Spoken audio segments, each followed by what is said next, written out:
यहाँ पर खुदे। तो शरीर और शरीर संबंधी प्राणी और पदार्थ एक दिन संबंध टूटना है। इनमें से कोई स्थायी रह नहीं सकता, अमर हो नहीं सकता।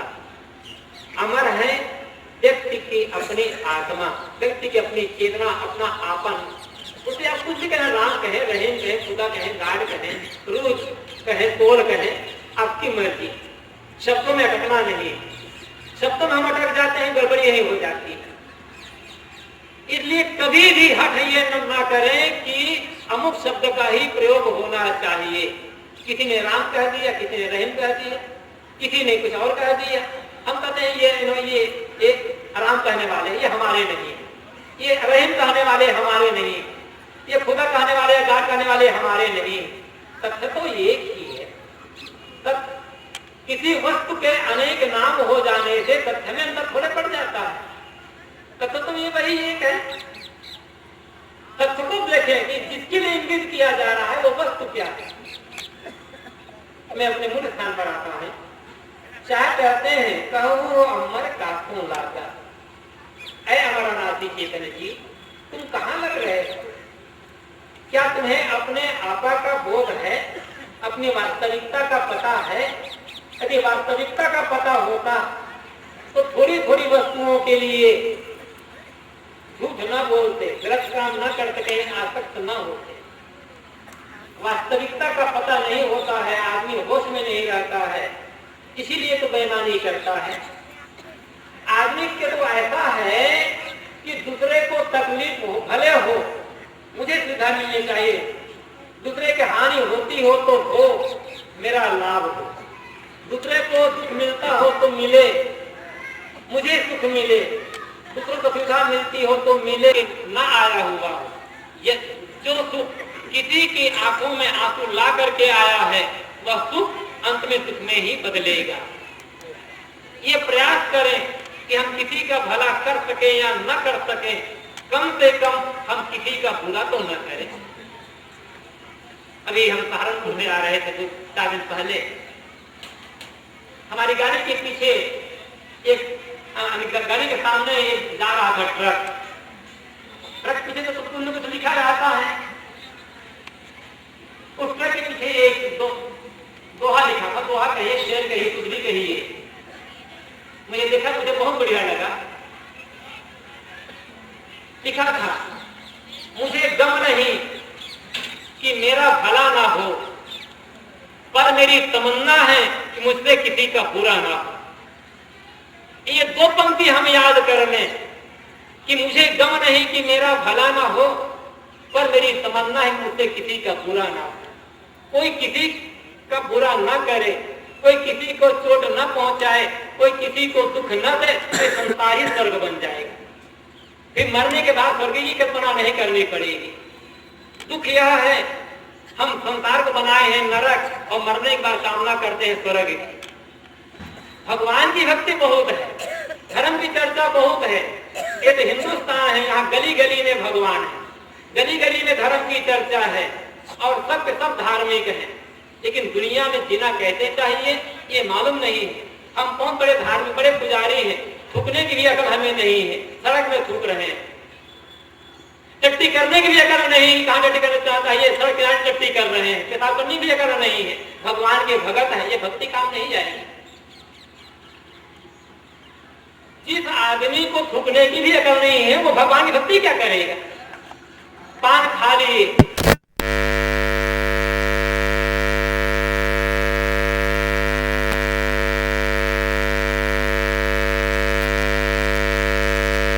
पान खाकर जाए, क्या करें?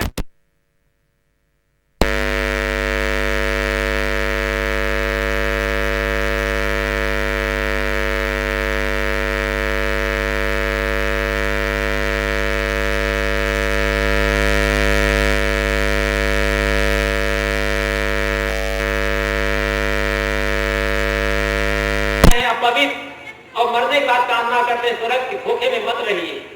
अगर धरती में ठीक से जीना सीखे और धरती को स्वर्ग बना लें तो मरने के बाद स्वर्ग की कामना करने की आवश्यकता नहीं। और आकाश में कोई स्वर्ग है भी नहीं जहां जाना चाहते हो आप, धरती में ही पूर्ण विश्वास हो खुदा है तो मलेक से किसे कहोगे, काफिर किसे कहोगे, नास्तिक किसे कहोगे? पूर्ण विश्वास हो जाए सर्वम खल्विदम ब्रह्म कर्म में भगवान है तो नास्तिक कौन हो गया, धर्मद्रोही कौन हो गए? तो किसे पहुंचाओगे? जबान से कहना अलग बात है, आचरण उतारना बड़ा कठिन होता है और आवश्यकता है आचरण उतारने की।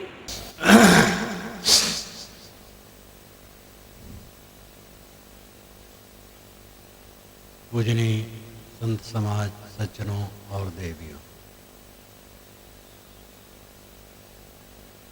आत्मा, परमात्मा, पुनर्जन्म, परम फल भोग, इन विषयों पर थोड़ी थोड़ी चर्चा।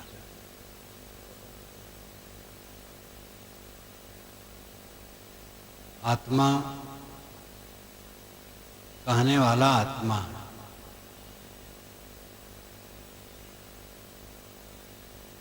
जो पूछ रहा है, बोल रहा है, वो खुद आत्मा है। मैं कौन हूं, ऐसा पूछने वाला खुद आत्मा है। आत्मा का अर्थ होता है अपना, अपना आपा, अपना स्वत्व, अपना होना। आप हैं, आप आत्मा हैं। ये आत्मा चेतन है, अविनाशी है, नित्य है। इसका प्रमाण क्या है? इस जीवन में आप जब से होश में आए हैं, उनमें से बहुत सी बातों की स्मृतियां, कोई 80 वर्ष का आदमी है, 70-75 वर्ष पुरानी बातें याद करता है। अगर आप तत्वों के कण होते तो बदल गए होते। शरीर के सारे कण 7 वर्ष में बदल जाते हैं, किंतु 100 वर्ष का आदमी 90 वर्ष पुरानी बातें याद करता है। दूसरी बात, चेतना एक गुण है और गुण द्रव्य में रहता है। जैसे शीतलता एक गुण है, वो जल में रहता है। गर्मी एक गुण है जो आग में रहती है। इसी प्रकार चेतना एक गुण है, वो किस में रहता है? चेतना रूपी गुण किस द्रव्य का है? मिट्टी, पानी, आग, हवा में चेतना नहीं है। और वैज्ञानिकों की भाषा में कहें तो oxygen, hydrogen, nitrogen, phosphorus, rhodium, ये सब में भी चेतना नहीं है। 100 से अधिक तत्वों का निर्धारण वैज्ञानिक करते हैं, उनमें कहीं चेतना नहीं है। जड़ तत्वों में चेतना नहीं है तो जड़ तत्वों के संयोग से चेतना कैसे आएगी? चेतना एक स्वतंत्र गुण है। उसका द्रव्य क्या है?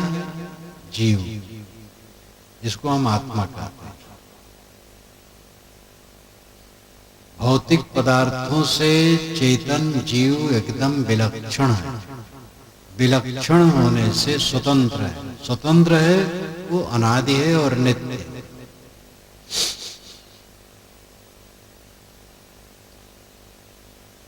अमृत वस्तु जाने नहीं, मगन भया सब लोए, कहीं कबीर कामो नहीं, जीव ही मरण न हो। लोग अमृत वस्तु नहीं जानते हैं। अमृत वस्तु ही आत्मा है, इसका मरण नहीं होता है। ना जायते मृत्यु वापि पश्चित नायम कुतश्चित न बभू कश्चित, अजो नित्य शाश्वतम पुराणो न हन्यते हन्य माने शरीरे। ये श्रुति वचन है। न जायते, आत्मा जन्मता नहीं, न मृते, मरता नहीं। न जायते मृते व विपश्चित, विपश्चित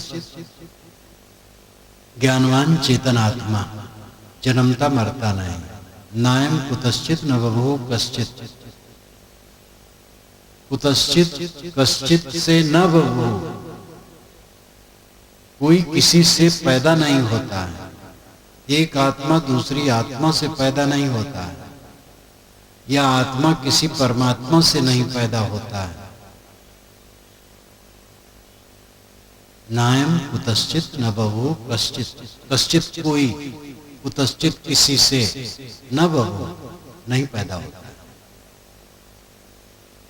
जो आप सुनते हैं जीव ईश्वर का अंश है, ये भाव उठता है।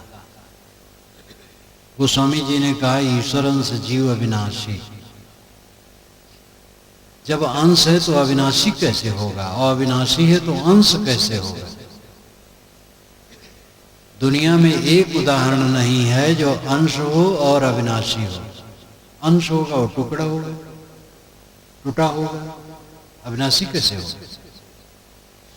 10 हाथ की एक चद्दर है, 1 फीट काट दी गई, तो जो 10 हाथ की चद्दर है वो अंशी है और 1 फीट अंश है। तो न चद्दर अविनाशी है और न जो 1 फीट अंश कटा हुआ अविनाशी है। एक घड़ा पानी है, उसमें 1 गिलास पानी निकाल लिया गया, तो घड़ा भर पानी अंशी है और गिलास पानी अंश है। इसलिए घड़ा का पानी अविनाशी नहीं है और गिलास का पानी भी अविनाशी नहीं है, विकारी है। जो टूट के अलग हो जाए अविनाशी नहीं होता है। अगर परमात्मा से टूट करके आत्मा बना तो न परमात्मा अविनाशी है न आत्मा अविनाशी है, दोनों नाशवान। अंशांशी भाव परिवर्तनशील वस्तुओं में होता है। अखंड अविनाशी तत्व में अंशांशी नहीं होता है। अविनाशी वह होता है जो अखंड हो, और जो अखंड होता है वो टूटता नहीं है।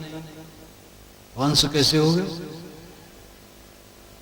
इसलिए ऋषि कहते हैं नायम कुतश्चित न बभूव कश्चित, कोई किसी से पैदा नहीं हुआ। अजो नित्य शाश्वत एवं पुराणों, ये अजन्मा है, नित्य है, शाश्वत है, पुराण है। न हन्यते हन्य माने शरीर है, शरीर के नाश होने से इसका नाश नहीं होता है। वैष्णव में जो द्वैतवादी हैं वो कभी नहीं मानते हैं जीव ईश्वर का अंश है, विशिष्टाद्वैतवादी मानते हैं। इसलिए अंशांशी भाव एक संप्रदाय है, न कि सार्वभौमिक विचार है। गीता में जो ममैवांसे जीवलोके जीवभूता सनातना कहा गया और रामचरितमानस में ईश्वरंश जीव अविनाशी, ये विशिष्टाद्वैत का मत है, द्वैत का मत नहीं है। अयोध्या में वैष्णव का गढ़ है, लेकिन विशिष्टाद्वैत के अलावा वैष्णव लोग कभी नहीं मानते हैं जीव ईश्वर का अंश है। जीव अविनाशी है, किसी का अंश नहीं है। दयानंद सरस्वती नहीं मानते हैं जीव ईश्वर का अंश है। इसलिए जीव ईश्वर का अंश है, ये एक संप्रदाय का कथन है, सबका कथन नहीं। और तर्क और युक्ति से तो बिल्कुल गलत है। जब अविनाशी है तो अंश कैसे, अब अंश है तो अविनाशी कैसे? अंश तो टुकड़ा को कहते, टूटे हुए को कहते हैं। क्या परमात्मा टूट टूट करके जीव बन गया? इसलिए अंशांशी भाव काल्पनिक। जीव अविनाशी है, नित्य है, अजर अमर है, और पुनर्जन्म के प्रवाह में वो बहता है। जो जन्म लेता वही मरता है, जो मरता वही जन्म लेता है। जो पानी बरस करके पृथ्वी पर आया है वही सूख करके आकाश में चला जाता है, और वही फिर बादल बन करके बरसता है। वही तारे रात में दिखाई देते हैं, दिन में छिप जाते हैं, रात में फिर दिखाई देते हैं। सूरज के प्रकाश के कारण तारे दिखते नहीं। सूरज का प्रकाश जब नहीं रहता तो तारे दिखने लगते हैं, कोई नए तारे बन के नहीं आते हैं। सत्ता नित्य है, ये विज्ञान सम्मत बात है कि दुनिया में एक नया कण बनता नहीं है और जो है वो मिटता नहीं, केवल परिवर्तित होता है, बदल जाता है। जैसे कल आप सत्संग में थे, उठ के चले गए थे, यहां सुना हो गया था, फिर आज आ गए। इसी प्रकार बनना, बिगड़ना, मिलना, छुटना, बिखर जाना, इकट्ठा हो जाना, ये होता है। लेकिन सत्ता न मिटती है न बनती है, सत्ता नित्य है। जड़ और चेतन ये दोनों नित्य है। जड़ और चेतन मूल है। मूले मूला भावात मूलम मूलम, मूल में मूल का अभाव होने से मूल अमूल होता है। जड़ और चेतन मूल है और इनका मूल कोई नहीं, ये अमूल है। पेड़ की जड़ होती है, जड़ की जड़ नहीं होती। जड़ बिना जड़ की होती है।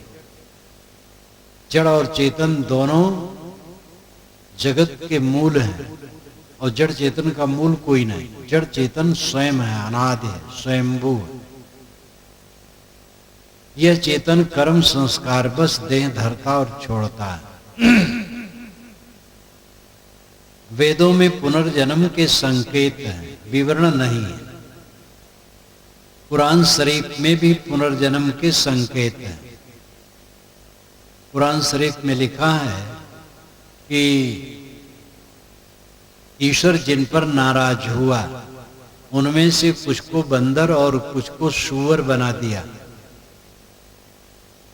तो नाराज ईश्वर किस पर हो सकता है? जो देहधारी हो, गलत काम किया हो।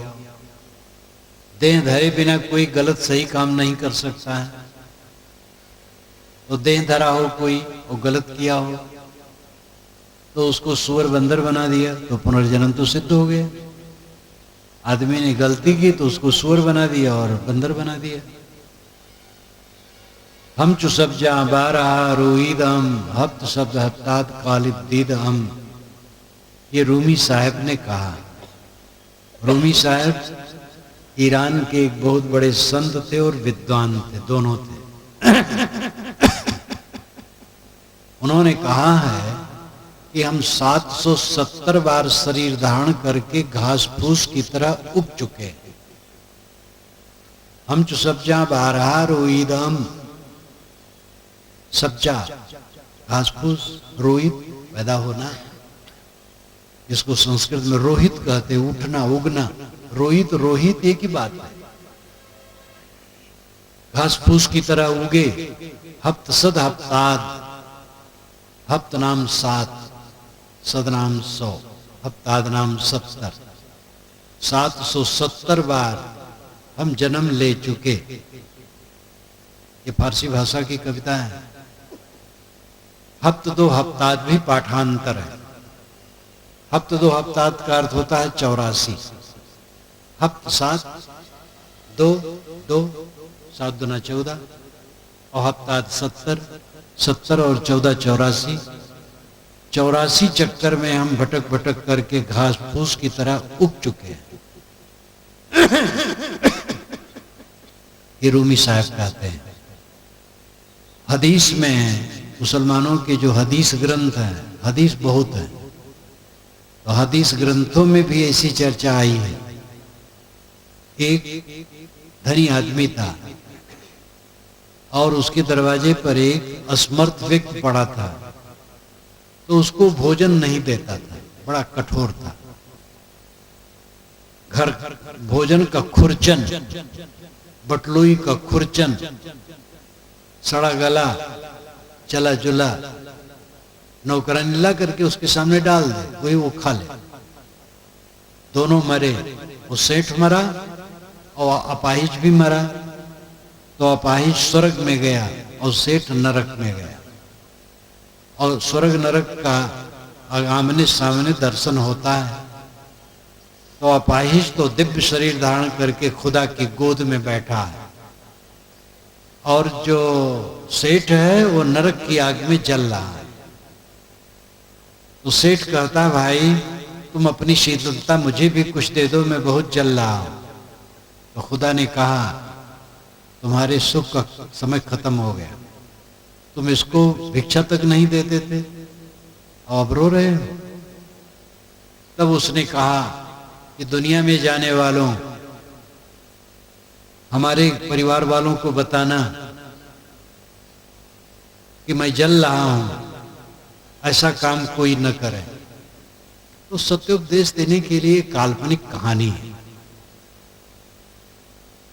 इससे भी पुनर्जन्म सिद्ध होता है कि दुनिया में जाने वालों, हमारे घर वालों को चिता देना, इसका मतलब नरक से भी निकल करके दुनिया में लोग जाते हैं। तो इस प्रकार इस्लाम में भी पुनर्जन्म के बीज हैं, लेकिन इस पर वहां गहन चिंतन नहीं हुआ, इसलिए विकसित नहीं हुआ।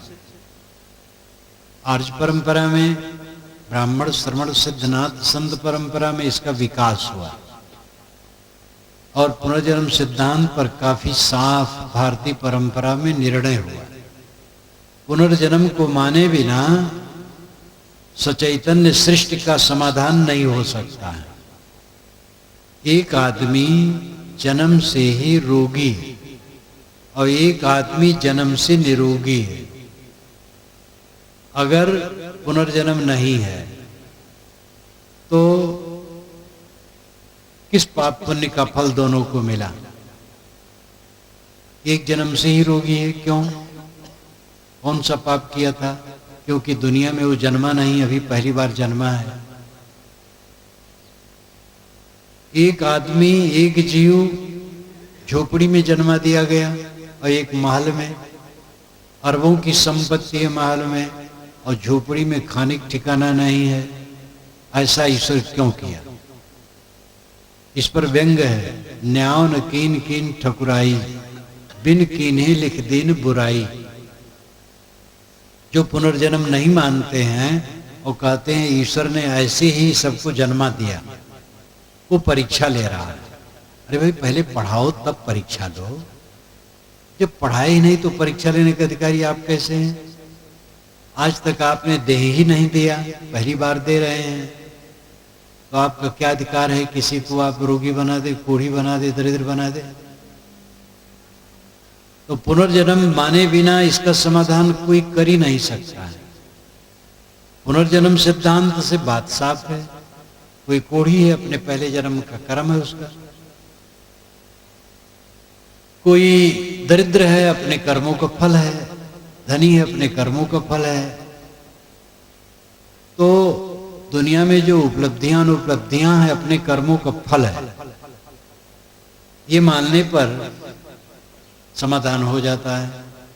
लेकिन ईश्वर ने एकाएक दरिद्र और धनी बना दिया, रोगी निरोगी बना दिया, तो उसने ठकुराई की। ठकुराई का अर्थ होता है जो बिना हेतु के बात करे और काम करे, पेल करके, हट करके। ठाकुर, बस ठाकुर राजा कहे सुने हो, ठाकुर जो करे वही मानना पड़ता है। ये ठकुराई करना, जबरदस्ती करना। ठकुराई नाम जबरदस्ती। न्याय न कीन कीन ठकुराई, बिन कीन्हे लिख दीन बुराई। ठकुराई पर एक कहानी है। आप लोग तो आलू पैदा करते हैं, जानते हैं। आलू जमीन में ऊपरे होता है। आलू खूब बढ़िया हुआ। एक ठाकुर जी थे, तो वो एक किसान के खेत में जाएं फुरहरी सुबह और बैठ जाएं और उंगली से आलू निकाल निकाल करके कोट के जेब में भर लें और दरवाजे पर आवें तो आग में सेक सेक करके खाएं।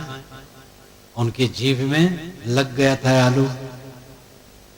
तो किसान देखा, एक दिन, 2 दिन, 3 दिन तो काफी निकल जा रहा है, कौन निकालता है? तो रात ही में आकर के किसान खेत में एक जगह लेट गया। अब ये टाइम से आए ठाकुर जी, बैठे आलू निकालने लगे। तो उठा, कहा ठाकुर साहब ये आपका काम ठीक नहीं है। उन्होंने कहा चुप बदमाश, मैं टट्टी कर रहा हूं। ये हुजूर यहाँ कहाँ टट्टी है? तो कहा दे एक टट्टी पड़ी है, तो सूखी टट्टी पड़ी थी। ये हुजूर ये तो सूखी है, मैं ठाकुर हूं, सूखी अग्गू गेली अग्गू। ठाकुर किसी प्रकार टट्टी कर सकते, तो ठकुराई है, जबरदस्ती। तो ईश्वर ने किसी को कोढ़ी बना दिया, किसी को संपन्न बना दिया, ठुकराई किया, विवेक का काम नहीं किया। लेकिन पुनर्जन्म में अपने कर्म सिद्धांत का फल मिला, ये समाधान है। और पुनर्जन्म एक वैज्ञानिक तथ्य है। बिना वासना के देह नहीं होती है। बिना बीज के वृक्ष होता है? बिना वृक्ष के बीज होता है? वृक्ष के बीज, बीज से वृक्ष, ये सदैव प्रवाह रूप अनादि अनंत है। कर्म के बिना देह नहीं, देह के बिना कर्म नहीं। ये देह मेरी है तो निश्चित है पहले कर्म थे तब देह बनी है। देह है तो कर्म फिर बनेंगे तो फिर देह बनेंगे। अगर कोई मोक्ष चाहे तो कर्म न बनावे, राग द्वेष त्याग दे।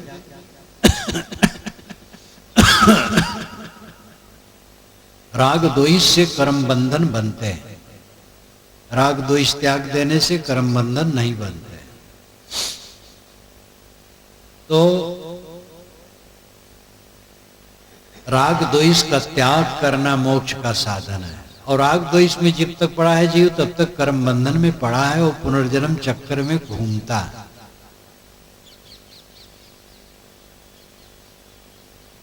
पुनर्जन्म में कर्म फल भोग आते हैं। अपने कर्मों का फल भोग सबके सामने आता है। जो करो सो भरो।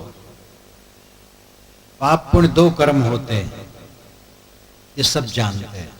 पाप क्या है, पुण्य क्या है? लोग तो ईश्वर और देवता के नाम पर निरीह प्राणियों का गला काटना भी धर्म मानते हैं। ये धर्म नहीं है, ये संप्रदायों का ढकोसला है। अपनी जीभ लपलपाती है मांस खाने के लिए, तो धार्मिक भी बन जाते हैं कि हम भगवान को अर्पित करके खा रहे हैं, देवता को अर्पित करके खा रहे हैं। तो भगवान और देवता का नाम ले लो तो चाहे जो करो सब चलता है। ये धांधलेबाजी है। लेकिन कोई ईश्वर, कोई देवता कठोर नहीं होता है। साधारण आदमी भी कठोर नहीं होता है, किसी प्राणी की हत्या पसंद नहीं कर सकता। तो ईश्वर और देवता कैसे पसंद करेगा किसी की हत्या? इसलिए ईश्वर और देवता के नाम पर जो जीव वध करते हैं वो जबरदस्ती करते हैं। ईश्वर और देवता के सिद्धांत को समझते ही नहीं। ईश्वर तो दयालु होगा, दया, और देवता दयालु होगा, तो जीव हत्या कैसे पसंद करेगा? इसलिए जीव हत्या कभी भी धर्म नहीं हो सकता है। धर्म क्या है? ईश्वर में कई बार कहा हूं, संयम और शील। अपने पर संयम और दूसरे के लिए दयाशील का बर्ताव। पाप क्या है? अपने इंद्रियों को चंचल करना, मन को चंचल करना और दूसरे को तकलीफ देना। पुण्य क्या है? अपने मन पर संयम, इंद्रियों पर संयम और दूसरे के लिए अच्छा बर्ताव। यही पाप पुण्य की परिभाषा है। जो अपने मन को जितना चंचल करेगा, इंद्रियों को जितना चंचल करेगा, उतना दूसरों को तकलीफ देगा। और जो अपने मन इंद्रियों को जितना बस में करेगा, उतना किसी को दुख नहीं देगा। पाप है अपने मन इंद्रियों को चंचल करना और दूसरों को तकलीफ देना। पुण्य है अपने मन इंद्रियों को सुबस करना और दूसरों को सुख देना। ये पाप और पुण्य।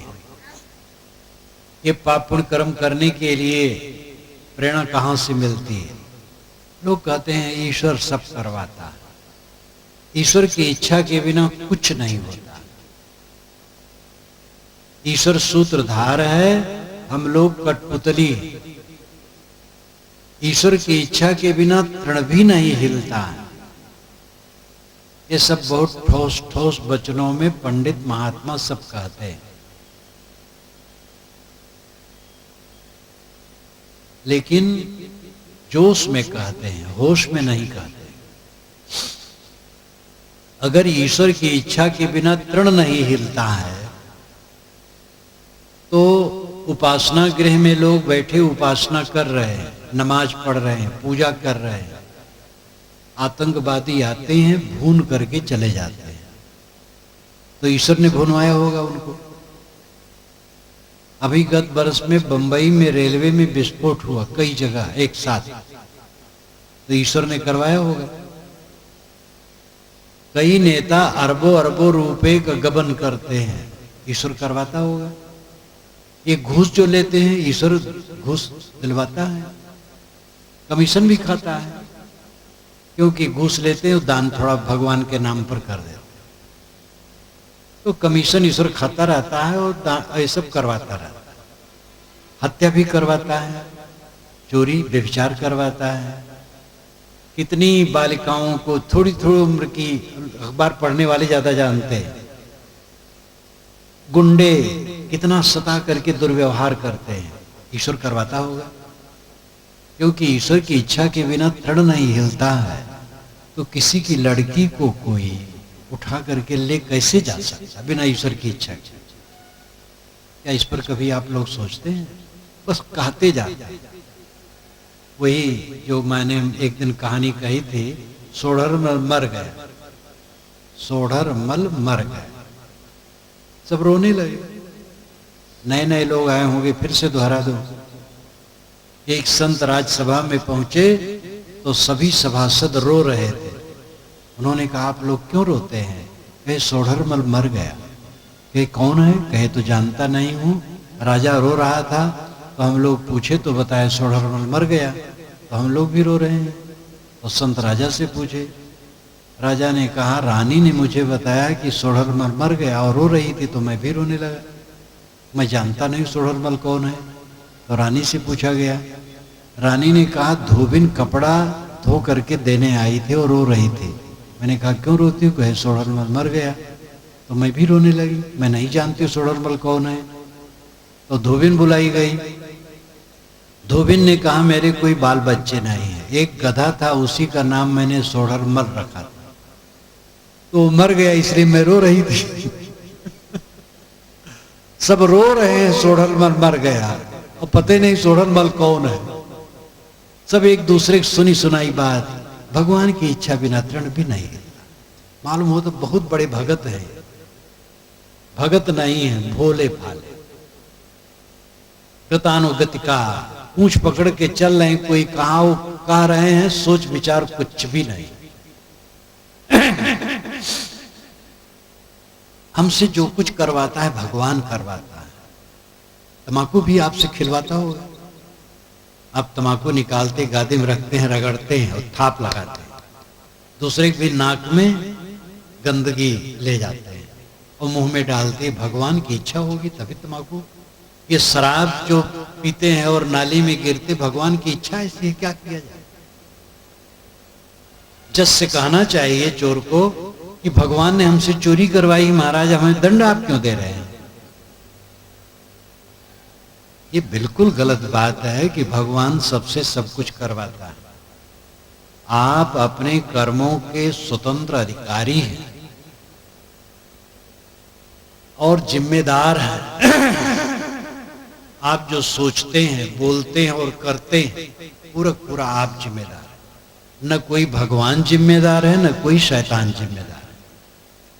ये वास्तविकता है और इसी सिद्धांत से कल्याण है, क्योंकि आप अपने को सुधार सकते हैं। अगर आप कठपुतली हैं तो अपने सुधार नहीं सकते हैं, क्योंकि कठपुतली में स्वतंत्र शक्ति नहीं होती है। कठपुतली बिगड़ी भी नहीं और सुधरेगी भी नहीं। सूत्रधार पर्दे के अंदर से सूत्र चलाता है, कठपुतली बाहर नाचती है। कठपुतली में स्वतंत्र क्रिया नहीं होती, सूत्रधार के इशारे पर वो नाचती है, उनमें जान नहीं। क्या आप बेजान हैं? आप जानदार हैं। आप अपने कर्मों के कर्ता और विधाता हैं, अपने भगवान हैं। आप अपने को तुच्छ क्यों कर रहे हैं? आप तुच्छ हैं तो श्रेष्ठ कौन है? आदमी अपने कर्मों का जिम्मेदार है, पूरा का पूरा। उससे कोई ना भला करवाता है ना बुरा करवाता है। जैसे उसकी समझ होती है वैसे वो करता है। यह तथ्य है और यही सिद्धांत मनुष्य के सुधार का रास्ता है। जब ये स्वीकार कर लिया जाएगा कि मेरे द्वारा जो कुछ होता है उसका मैं जिम्मेदार हूं, तब आदमी सुधारेगा, सावधान रहेगा। पहले हमारा मन खराब होता है, तब वाणी खराब होती है, तब इंद्रियों का व्यवहार खराब होता है।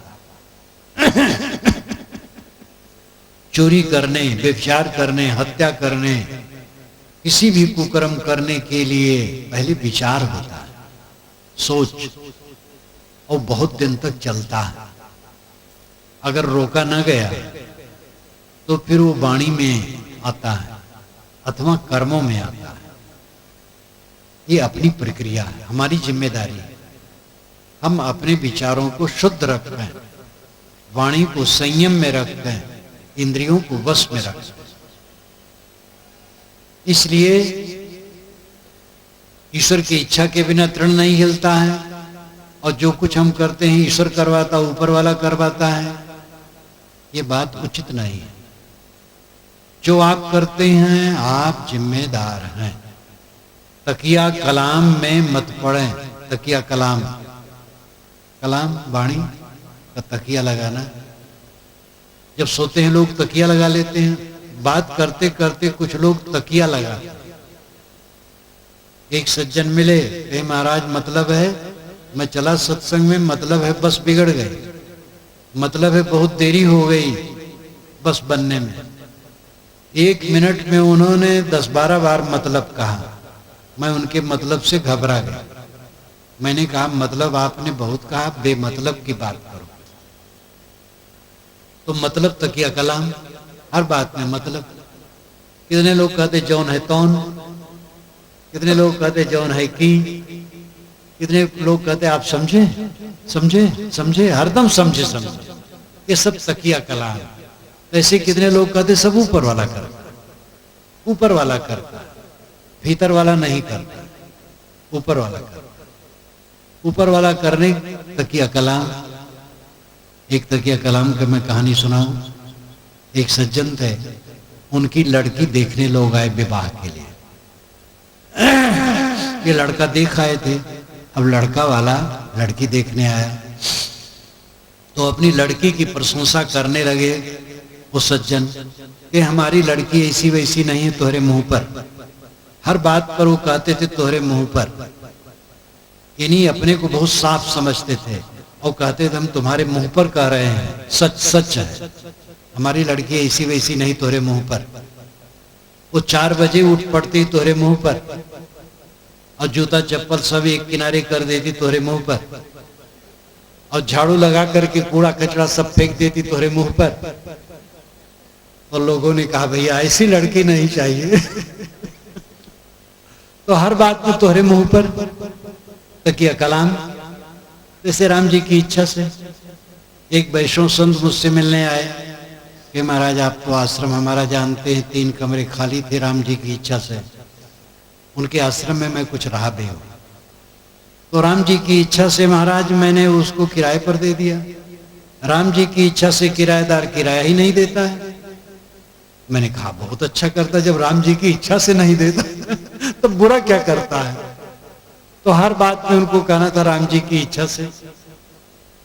एक सज्जन मिलने आए कि महाराज जी आपकी कृपा से फसल अच्छी हुई है, आपकी कृपा से महाराज लड़की की शादी कर दी, आपकी कृपा से महाराज भैंस ब्याई है, आपकी कृपा से महाराज पड़वा मर गया।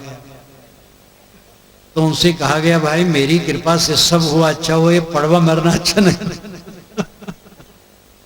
तो उनको हर बात में आपकी कृपा से कहने तकिया कलाम। तकिया कलाम छोड़ो, अपने दिल पर हाथ रख करके अपने को टटोलो। जो आप सोचते हो, बोलते हो, करते हो, आप उसके जिम्मेदार हो। यही सत्य है और यही कल्याण का रास्ता है। ये समझ करके ही अपने मन, अपनी वाणी, अपने इंद्रियों पर संयम रख सकोगे। इसलिए मेरे मन इंद्रियों का प्रेरयिता दूसरा नहीं हो सकता। मेरे मन इंद्रियों का प्रेरयिता मैं हूं, ये आत्मा। इसलिए अपने आत्मा को संभालो। कर्म फल भोग कैसे होता है? अच्छे बुरे आदमी कर्म कर डाला, उसका फल कौन देता है? एक ईश्वर आकाश में बैठा है, वही सबका फल भोग देता है। ये तो बात समझ में नहीं आती। ईश्वर कह देने से एक व्यक्ति की कल्पना होती है। ईश्वर एक व्यक्ति है, वो सोचता है और सोच करके कर्म फल भोग देता है। कैसे दे पाएगा? हर क्षण असंख्य जीव देह धरते छोड़ते हैं, तो एक व्यक्ति उसका समाधान कैसे कर सकता? कर्म फल भोग कैसे दे पाएगा? ध्यान दीजिए, एक किसान है, 1 एकड़ में उसने गेहूं बोया और हर गेहूं के दाने को फोड़ करके उसे अंकुरित करना हो तो नहीं कर पाएगा।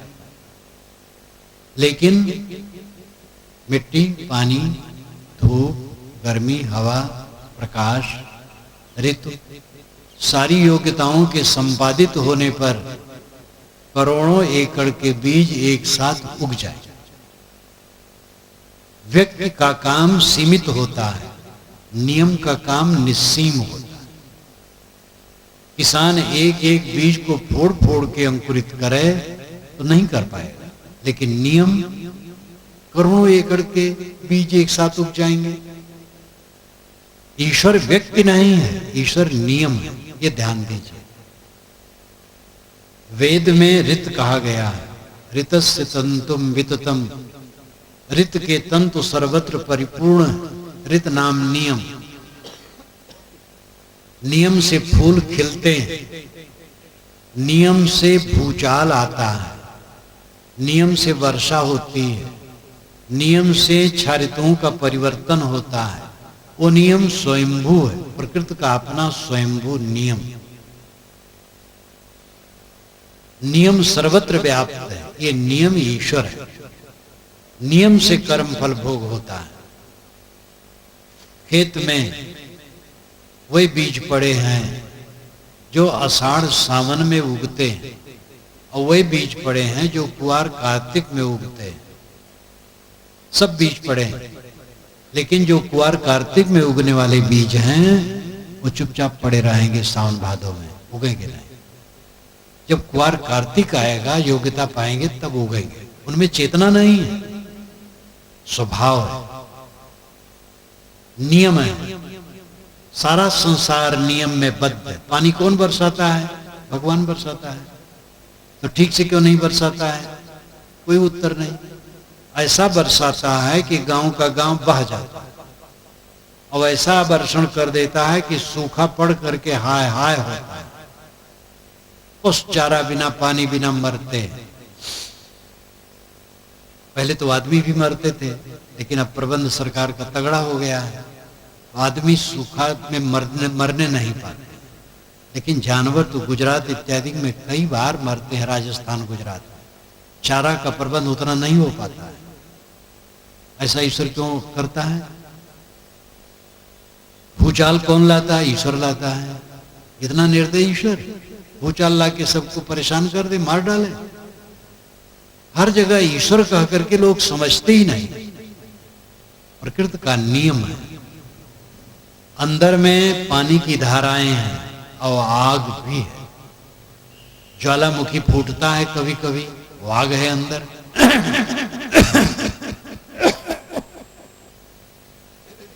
पानी की धारा बह रही है, नदी नदी जैसी जमीन के अंदर। उधर आग है। बहते बहते मिट्टी का पर्दा टूट गया और अरबों टन पानी क्षण में आग में पहुंच गया। तो भाप बनेगा, पृथ्वी डगमगाएगी। ऐसे और भी कारण हो सकते हैं भूचाल के, उनके अपने नियम हैं। कोई देवता और ईश्वर भूचाल नहीं लाता। पानी बरसने के अपने प्राकृतिक कारण होते हैं। मानसून हवा आती है, योग्यता होती है, पानी बरसता, नहीं योग्यता होती नहीं बरसता। हवन करने से पानी नहीं बरसता है, प्रार्थना करने से, नमाज पढ़ने से पानी नहीं बरस सकता है। भावुक आदमी प्रार्थना करता है, हवन करता है कि पानी बरसे। पानी बरसने के जितने कारण हैं वो जड़ प्रकृति के नियम हैं, उनमें किसी प्रार्थना की जरूरत नहीं है। आपके किसी भी घर में या खरही में आग लग जाए, अब आप हाथ जोड़ के खड़े हो, हे अग्नि देवता शांत हो जाओ, और उसमें घी और अच्छत छोड़ो, हवन करो कि महाराज शांत हो जाओ, तो और बढ़ेगी, क्योंकि आग को ज्ञान नहीं है। बाढ़ आ जाए और वरुण देवता की प्रार्थना करो तो बह जाओगे उसी में। अपना सामान लेकर के भागो, सामान न ले सको तो कम से कम जान बचाओ। हवा तेज चल रही, आंधी आई और पवन देवता की आराधना करो, कोई मतलब नहीं है। हवा जड़ है, उसको कोई ज्ञान नहीं। विज्ञान इतना आगे बढ़ गया है, लेकिन धर्म के नाम पर अभी भी ढोंग पोंग, और उसी धार्मिक ढोंग पोंग में पब्लिक भी पिस रही।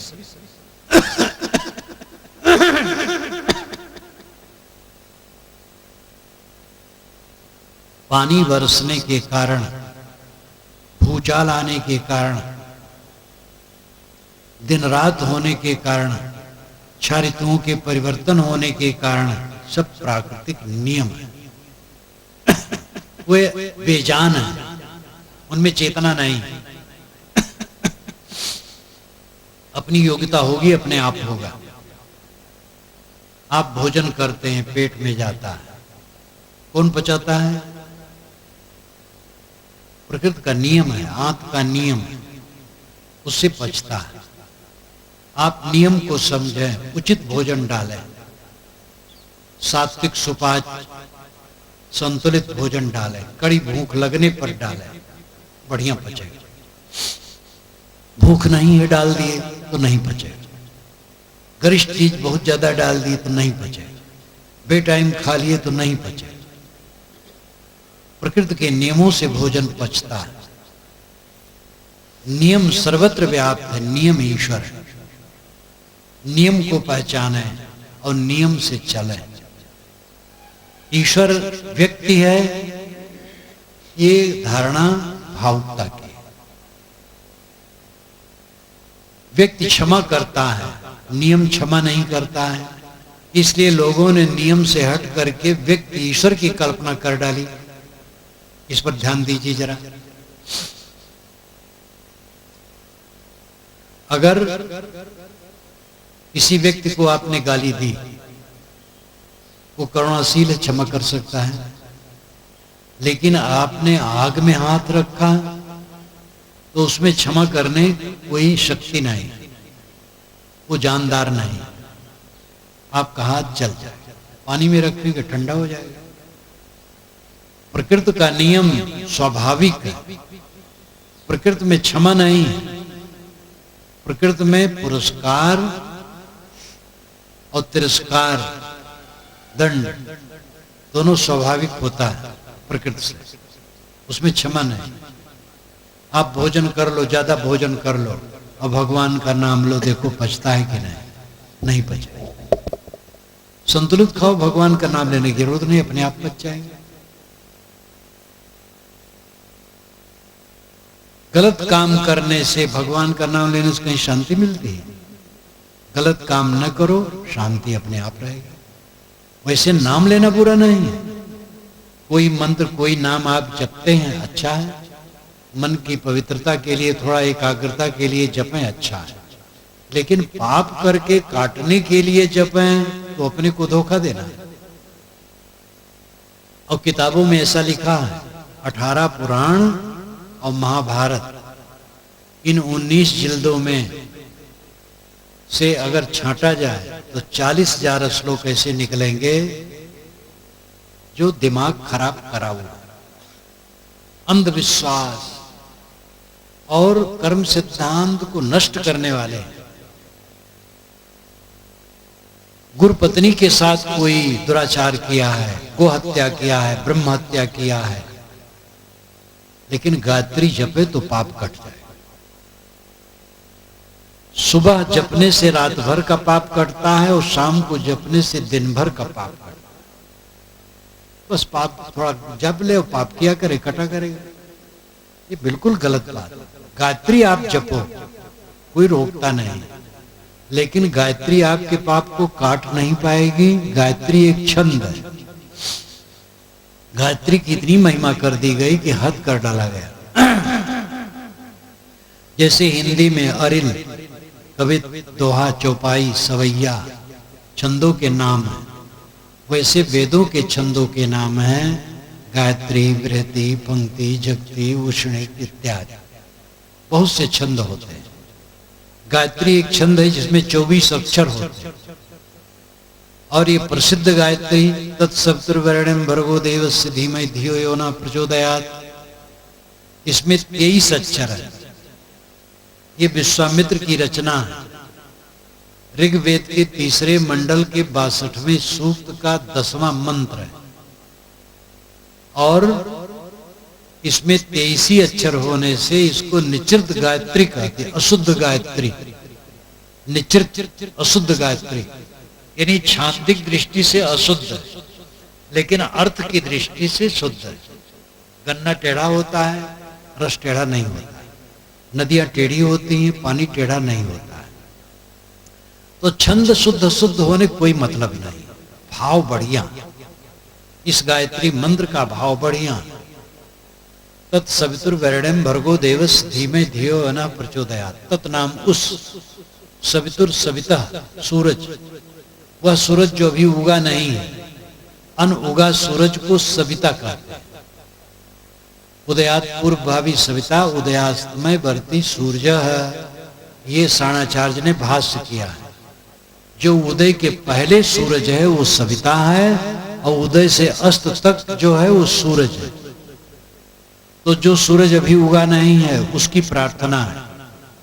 तत्सवितुर, उस सविता, अनउगा सूरज, वरेण्यं, वर्ण करने योग्य, भर्गो, प्रकाश स्वरूप, देवस्य, देवता का, धीमहि, ध्यान करते हैं, धी, बुद्धि, यो, जो, न, हमारी, प्रचोदयात्, प्रेरता है।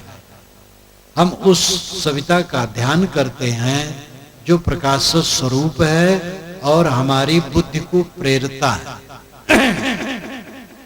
सूरज उगने के पूर्व ही चिड़िया चहचहाने लगती है, क्योंकि उसका आभा निकल आता है पूरब तरफ, जिसको उषा कहते हैं। तो सूरज हमें प्रेरित कर रहा है, हमारी बुद्धि प्रकाशित हो। बहुत बढ़िया अर्थ है। लेकिन आगे चल करके जब वर्ण व्यवस्था हुई, तब ब्राह्मण, क्षत्रिय, वैश्य को दीक्षा देने के लिए कोई मंत्र की कल्पना हुई। तब पंडितों ने इसी मंत्र को चुना और इसमें मिलाया ओम भूर्भुवः स्वः। ऋग्वेद में तत्सवितुर से ओम भूर्भुवः स्वः नहीं, ओम भूर्भुवः स्वः मिलाया। ओम का अर्थ होता है सत रज तम का समुच्चय। अ उ म, ढाई मात्रा है। इसमें सत रज तम माना जाता है। अ रज, उ सत, म तम। सतरजतम का समुच्चय पूरा विश्व ओम में मान लिया गया। भू, पृथ्वी, भुवः, अंतरिक्ष, आकाश, स्व, चमकता हुआ तारामंडल। ओम भूर्भुवः स्वः, इसको मिला करके फिर ये दीक्षा में नियुक्त हुआ। जब दीक्षा में नियुक्त हुआ तो इसका विज्ञापन शुरू हो गया, और जिसका विज्ञापन शुरू होगा उसका नुकसान होगा। जहां विज्ञापन शुरू किए फिर खराब हुआ। अब महिमा बढ़ाई गई, गायत्री जपो सब पाप कट जाएगा, गायत्री जपो तो लड़का पैदा हो जाएगा। बेल पेड़ के नीचे बैठ करके 1 महीना गायत्री जपो तो राज्य की प्राप्ति होगी। अगर आपको प्रधानमंत्री होना है तो चुनाव लड़ने की जरूरत नहीं, बेल पेड़ के नीचे बैठ करके 1 महीना जप कर लो गायत्री का, बस प्रधानमंत्री हो जाओगे। ऐसा होना नहीं है। तो इतनी इतनी महिमाएं की गई। गायत्री की महिमा, राम नाम की महिमा, सतनाम की महिमा। दोष गायत्री और राम नाम और अमुक का नहीं है, दोष तो मनुष्य का है जो उसको खराब करता है। धर्म के क्षेत्र में 2 नंबर का धंधा करके सारे मत मजहबों वालों ने कर्म सिद्धांत को नष्ट कर दिया। गंगा में नहाओ पाप कट जाएगा। गंगा से नहा के कोई निकले और क्रोध काम लोभ मोह से मुक्त हो जाए, तब समझ लो पाप कट गया। और गंगा से निकला वैसे वैसे स्वभाव वैसे वैसे करनी, तो काम मुक्त हो गए। मुक्त कोई अदृश्य चीज थोड़े। और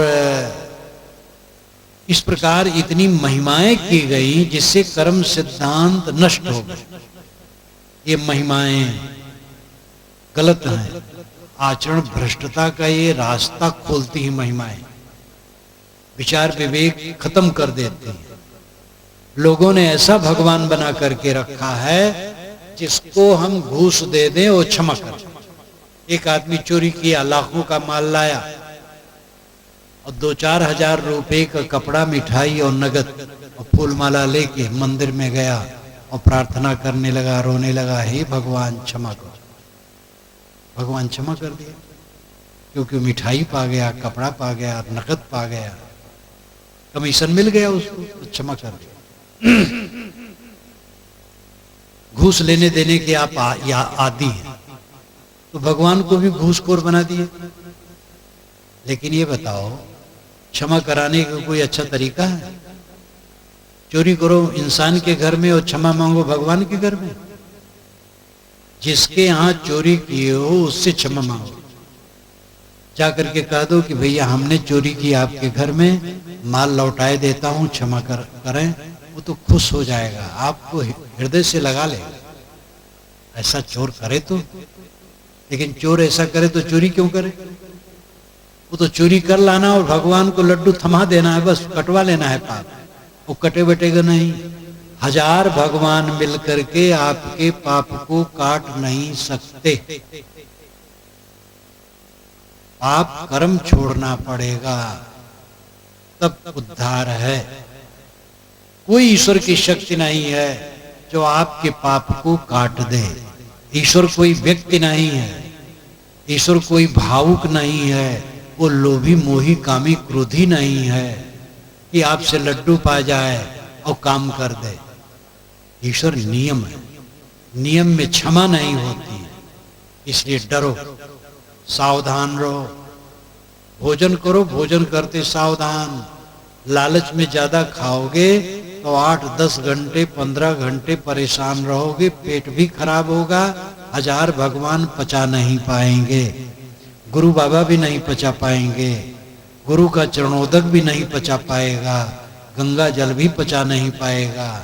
इसलिए संयम से भोजन करो।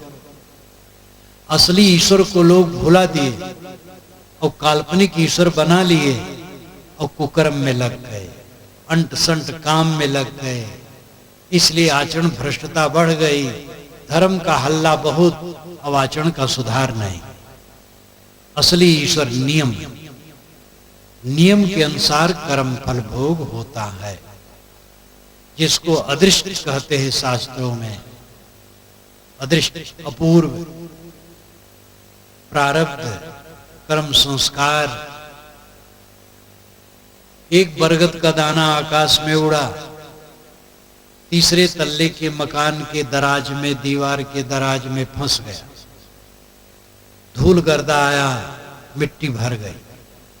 वर्षा का टाइम आया, मिट्टी गीली हो गई, बरगद का दाना उग गया, पौधा हो गया, पेड़ बन गया।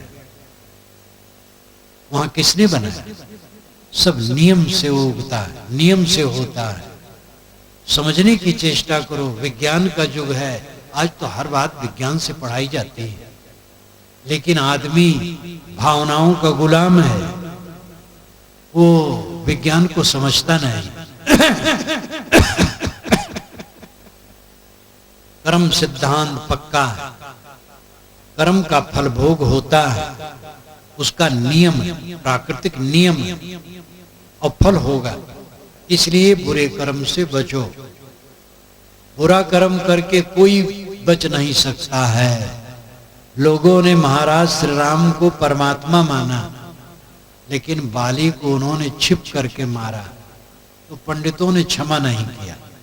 उन्होंने लिखा कि श्री राम ही श्री कृष्ण हुए और जरा नाम के व्याध से अंत में मारे गए, वो बाली का बदला चुकाए।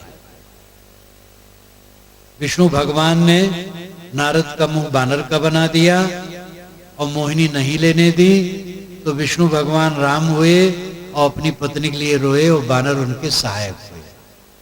ऐसे कथाएं भी काल्पनिक हैं, लेकिन पंडितों ने ये बताया कि राम को, कृष्ण को, इनको भी अपना कर्म फल भोगना पड़ा। श्री कृष्ण महाराज ने शिशुपाल की भुजा उखाड़ ली, उखाड़ा तो नहीं, शिशुपाल उनकी फूफा जात भाई था, देखने गए थे, उसका अतिरिक्त हाथ था, गोद में लिया तो हाथ गिर गया, तो माना गया उखाड़ दिए। तो कृष्ण भगवान जगन्नाथ में लूले बैठे, उनको अपना कर्म फल भोगना पड़ा। एक वैष्णव मंदिर में मैं गया, वो मेरे मित्र हैं, तो वहां जगन्नाथ की मूर्ति भी थी। तो उन्होंने कहा महाराज अब जगन्नाथ की मूर्ति तो ये लूला, ये पंजा नहीं, ऐसे बैठे ही मूर्ति। तो कहे महाराज इस मूर्ति को देख के मुझे बड़ी करुणा लगती है। तो मैंने कहा भगवान अपना कर्म फल भोग रहे हैं, आप क्या करेंगे? तो वो भी हंसने लगे, सब हंसने लगे।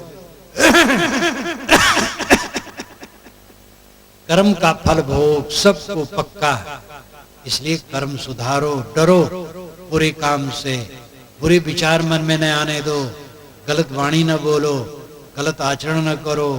गुरु महाराज भी आपका पाप नहीं काट पाएंगे, गुरु महाराज केवल रास्ता दिखाएंगे। कोई ईश्वर आपका पाप नहीं काट पाएगा, कोई देवता आपका पाप नहीं काट पाएगा। पाप छोड़ने से पाप कटता है। चोरी जो बहुत बड़ा चोर होता है, चोरी छोड़ देता है तो हिस्ट्री सीटर्स नाम कट जाता है। ऐसे चोर को मैं जानता हूं। जब मेरा जन्म नहीं हुआ था तो चोरी करते थे, जिस गांव में मैं जन्मा वहां की बात है।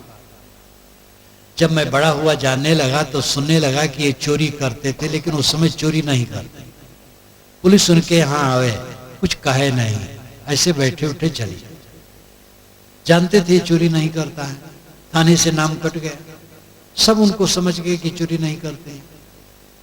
चोरी न करने से चौरत्व का पाप कटेगा, क्रूरता त्यागने से हिंसा का पाप कटेगा, संयम रखने से लंपटता का पाप कटेगा। अब ऐसे लिबिल प्रार्थना कर दिए, लड्डू चढ़ा दिए, भगवान काट दिए। आप जैसे ढीले ढाले वैसे आप भगवान बना लिए, अपने को धोखा दे रहे हैं, दूसरे को धोखा दे रहे हैं। और ये पुरोहित महात्मा पंडित लोग सब धोखा देने में पड़े हुए हैं। बस हम महात्मा हैं, आप धर्मात्मा हैं, और हम दोनों उल्टा पलटा करते रहे और सब तरते रहे। ये धांधली चलने वाली नहीं। महात्मा और धर्मात्मा दोनों को दंड भोगना पड़ेगा, कुकर्म करेंगे तो। ये गुरु बाबा, ये महात्मा लोग गलत काम करेंगे तो इनको भी फल भोगना पड़ेगा, और धर्मात्मा कहलाने वाले भगत लोगों को भी भोगना पड़ेगा। इसलिए कर्म सुधारो, जीवन में फल है, उत्तम फल कर्म सुधार। शरीर नहीं रहेगा, धन दौलत घर द्वार कहां रहेंगे? कर्म सिद्धांत पक्का है, कर्म चलेगा साथ। देह छुटी सब गया, देह छुटने के बाद क्या शेष रहता? कुछ नहीं, कर्म रहता है। अपने कर्मों के संस्कार का बंडल चलता है और उससे फलाफल होता है। इसलिए अपने कर्मों को सुधारो।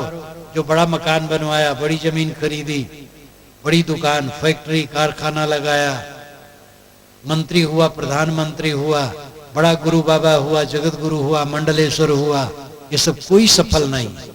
लौकिक दृष्टि से सफल है, आध्यात्मिक दृष्टि से कोई सफल नहीं, असली दृष्टि से कोई सफल नहीं। असली सफल वह है जिसने अपने कर्मों को सुधारा। कर्म सुधारा तो मन पवित्र, मन शीतल, मन में शांत, सोते जागते उठते बैठते चलते फिरते सब समय आनंद कंद। यह मन तो निर्मल भया जैसे गंगा नीर, पीछे पीछे हरि फिरे कहें कबीर कबीर। मधुवातारिताय ते मधुचरंद सिंधवाः माध्वैर्न संतोष दीहि। ये भी गायत्री मंत्र है ऋग्वेद का। ऋग्वेद में करीब करीब 2500 गायत्री मंत्र है। पूरा 2500 नहीं, कुछ कम है। ये भी गायत्री मंत्र है। मधुवाता रितायते, रितायते रित से नियम से जो चलता है उसके लिए वात मधु ढोते हैं। मधुवाता रितायते, जो नियम से चलेगा, कायदे से चलेगा, सुधार करके चलेगा, हवाएं उसके लिए मधु लाएंगी। मधुवाता रितायते मधुचरंद सिंधवा, नदियां उसके लिए मधु बहाएंगी, बहाती हैं। माधुर्ना संतोषधि, औषधियां वनस्पतियां उसके लिए मानो मधु बरसाती। जो संतुलित भोजन करेगा आनंद से रहेगा, सब तरफ अमृत है। जो संतुलित बोलेगा, संतुलित विचार रखेगा, संतुलित कर्म करेगा, अमृत सागर रहेगा। और गलत करेगा, भगवान भवानी का नाम लेता रहेगा, दुखी रहेगा। महात्मा का वेश बना लेगा, दुखी रहेगा। ये नखरा बनाए राम न मिले। कबीर साहब ने कहा है नखरा बनाने से राम नहीं मिलेगा। साधु भेष धर लिए और सधुआई नहीं है, ये भेष क्या करेंगे? भेष तो नचनिया भी धर लेते हैं। इसलिए कर्म करो, कर्म सुधारो, कर्म सबसे बड़ी चीज है। तो इसलिए कर्म सिद्धांत को पक्का रखो, सब जगह डरो, सुबह से उठ करके डरो, डरते रहो ये जिंदगी बेकार ना हो जाए, सपने में किसी जीव का अपकार ना हो जाए, मेरे मनवाणी कर्मों द्वारा किसी को तकलीफ ना हो। और ये तब नहीं होगा जब मेरे मनवाणी कर्म संयम से होंगे, परहेज से होंगे। इन बातों पर मनन करें। मैं अपनी वाणी को विराम देता हूं। बोलिए सदगुरुदेव की जय।